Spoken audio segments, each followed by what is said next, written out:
Mahalakshmi layout ಕ್ಷೇತ್ರದ BJP ಅಭ್ಯರ್ಥಿ ಗೋಪಾಲಯ್ಯ ಅವರು ಪ್ರಚಾರದಲ್ಲಿ ತೊಡಗಿಸಿಕೊಂಡಿದ್ದಾರೆ. ಬಹಳ ಜೋರಾಗಿ ಪ್ರಚಾರವನ್ನ ಮಾಡ್ತಿದ್ದಾರೆ.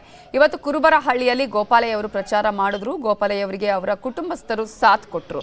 ಈ ವೇಳೆ ಮಾತನಾಡಿದ ಗೋಪಾಲಯ್ಯ, ನನ್ನ ಕ್ಷೇತ್ರದ ಜನರ ಪರವಾಗಿ ನಾನು ನಿಂತಿದ್ದೇನೆ, ಈ ಬಾರಿ ನಾನು ಗೆಲ್ತೀನಿ ಅನ್ನುವ ವಿಶ್ವಾಸವನ್ನ ವ್ಯಕ್ತಪಡಿಸಿದ್ದಾರೆ.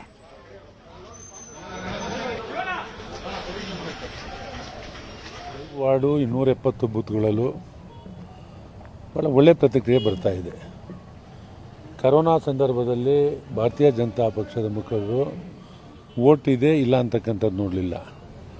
ಯಾರು ನನ್ನ ಕ್ಷೇತ್ರದಲ್ಲಿ ವಾಸ ಮಾಡ್ತಾ ಇದ್ದಾರೆ ಪ್ರತಿಯೊಬ್ಬರಿಗೂ ಆಸರೆಯಾಗೆ ನಿಂತಿದ್ದಾರೆ. ಬರೀ ಫುಡ್ ಕಿಟ್ ಒಂದು ಕೊಡ್ತಕ್ಕಂಥದ್ದಲ್ಲ, ಅವ್ರು ಹಾಸ್ಪಿಟ್ಲ್ ಸೇರಿಸ್ತಕ್ಕಂಥದ್ದು, ಮೆಡಿಸಿನ್ ಕೊಡ್ತಕ್ಕಂಥದ್ದು, ಮನೆಗೆ ಹೋಗಿ ಕೆಲಸ ಮಾಡಿದ್ದಾರೆ. ವಾರ್ ಪುಟ್ಟು ಇವತ್ತು 3 ಚುನಾವಣೆಯಲ್ಲಿ ನಾನು ಗೆದ್ದಿದ್ದೇನೆ.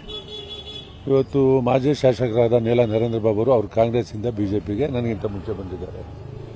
ನಮ್ಮ ನಾಶಿಯವರು ಅವರು ದಳದಿಂದ ರಾಜೀನಾಮೆ ಕೊಟ್ಟು ಭಾರತೀಯ ಜನತಾ ಪಕ್ಷವನ್ನು ಸೇರಿದ್ದಾರೆ. ನಾವೆಲ್ಲ ಒಗ್ಗಟ್ಟಾಗಿ ಕೆಲಸವನ್ನು ಮಾಡ್ತಾ ಇದ್ದೇವೆ.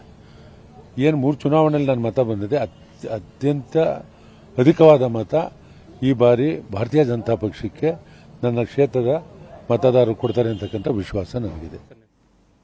ಬೆಂಗಳೂರು ಯಶವಂತಪುರ ಕ್ಷೇತ್ರದ ಬಿಜೆಪಿ ಅಭ್ಯರ್ಥಿ ಎಸ್ಟಿ ಸೋಮಶೇಖರ್ ಭರ್ಜರಿಯಾಗಿ ಮತ ಪ್ರಚಾರವನ್ನ ಮಾಡಿದ್ರು. ಹೆಮ್ಮಿಗೆಪುರ ವಾರ್ಡ್ನ ಸುಣಕಲ್ಲು ಪಾಳ್ಯ, ವಾಜ್ರಹಳ್ಳಿ ಸೇರಿದಂತೆ ನಾನಾ ಭಾಗಗಳಲ್ಲಿ ಮತಯಾಚಿಸಿದ್ರು. ಈ ವೇಳೆ ಮಾತನಾಡಿದ ಎಸ್ಟಿ ಸೋಮಶೇಖರ್, ಯಶವಂತಪುರ ಕ್ಷೇತ್ರದ ಜನತೆಯ ಆರೋಗ್ಯದ ಹಿತದೃಷ್ಟಿಯಿಂದ ಮಲ್ಟಿ ಸ್ಪೆಷಾಲಿಟಿ ಆಸ್ಪತ್ರೆ, ನಮ್ಮ ಕ್ಲಿನಿಕ್ಗಳ ಸ್ಥಾಪನೆ ಮಾಡಲಾಗುತ್ತಿದೆ.